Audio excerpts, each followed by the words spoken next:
Page number 396 पे है।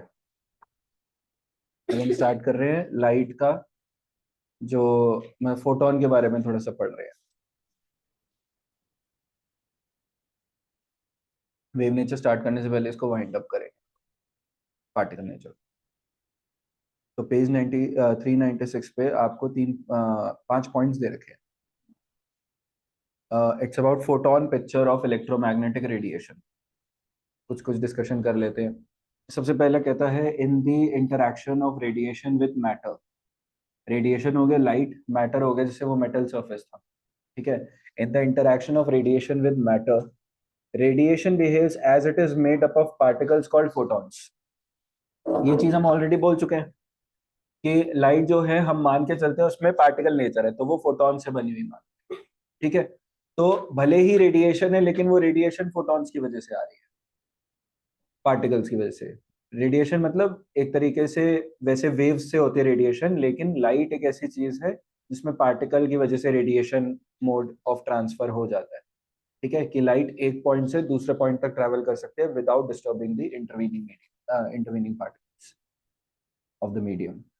उसके बाद अगला कहता है each photon has energy E equal to h nu and momentum P is equal to h nu by c and speed C the speed of light. मतलब ये उसमें स्ट्रक्चर ऑफ एटम में ऑलरेडी आप लोग कर चुके हैं 11th केमिस्ट्री में, कि हर फोटोन की एनर्जी जो होती है वो एच न्यू के बराबर होती है, मोमेंटम जो होता है वो एच न्यू बाई सी के बराबर होता है, ठीक है। और हर फोटोन की स्पीड जो होती है वो सी के बराबर होती है।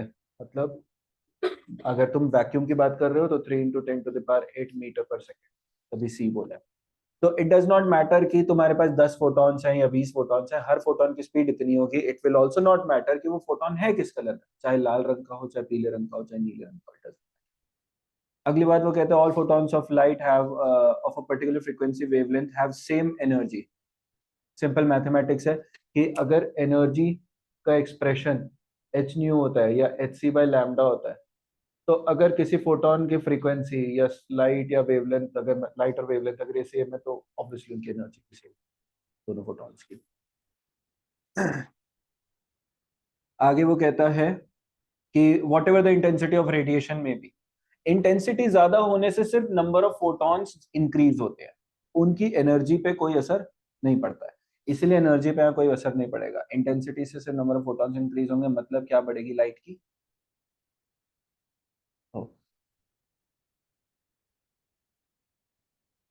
ब्राइटनेस, ठीक है। तो photon energy is independent of intensity of radiation, last line इसमें लिखी हुई है। उसके बाद वो कहते हैं photons are electrically neutral and are not deflected by electric and magnetic fields. मतलब इलेक्ट्रिकली न्यूट्रल होने का मतलब फोटोन पे चार्ज कितना होता है, जीरो। अगर मैं बात करूं force due to electric field, तो वो कितना होता है Q इंटू ई। तो एफ ई वेक्टर कितना हुआ, क्यू ई वेक्टर के बराबर। और force due to magnetic field जो होता है वो किसके बराबर होता है, q v vector cross B vector. ये हमने चैप्टर 1 में पढ़ा था, ये हमने चैप्टर 4 में पढ़ा था, ठीक है। अब क्योंकि फोटोन पे चार्ज जीरो होता है, तो फोटोन पे ये दोनों फोर्सेस की वैल्यू क्या होती है, जीरो। मतलब अगर आप किसी फोटोन को इलेक्ट्रिक या मैग्नेटिक फील्ड में मूव कराओगे तो उसकी डिफ्लेक्शन नहीं आएगी, कोई असर नहीं पड़ेगा। डिफ्लेक्शन क्यों नहीं आएगी, क्योंकि कोई फोर्स नहीं है। फोर्स होता है मास times acceleration. If force on a photon is zero, definitely acceleration will be zero, तो उसके स्टेट ऑफ मोशन में कोई असर नहीं। उसके फिफ्थ पॉइंट कहता है in a photon particle collision. Photon particle collision मतलब जिससे फोटोन इलेक्ट्रॉन कोलिजन हुआ, जैसे फोटो इलेक्ट्रिक इफेक्ट में था। The total energy and total momentum are conserved, however the total number of photons may not be conserved in a collision. The photon may be absorbed or a new photon may be created.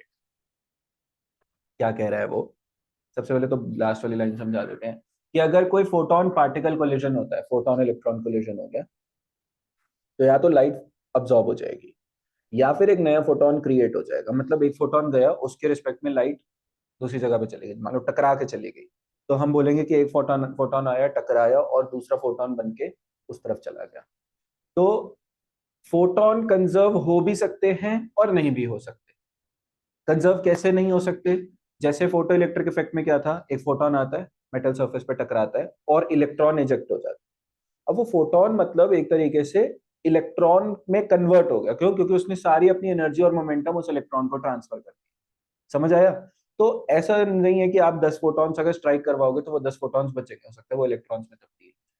तब्दील मतलब,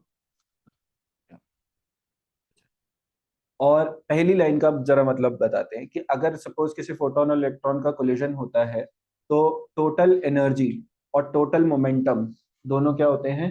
conserve होते हैं। E और P, both of them are conserved. मतलब क्या हुआ इसका? इसका मतलब ये हुआ कि कहीं कोई एनर्जी ऐसी नहीं होगी जो हीट में कन्वर्ट हो जाए।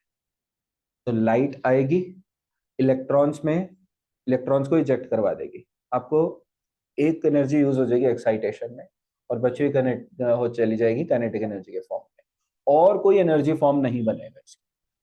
समझ आया? केवल इतनी सी चीज है। तो ये 5 पॉइंट्स हैं, एक तो इनको टिक कर लो।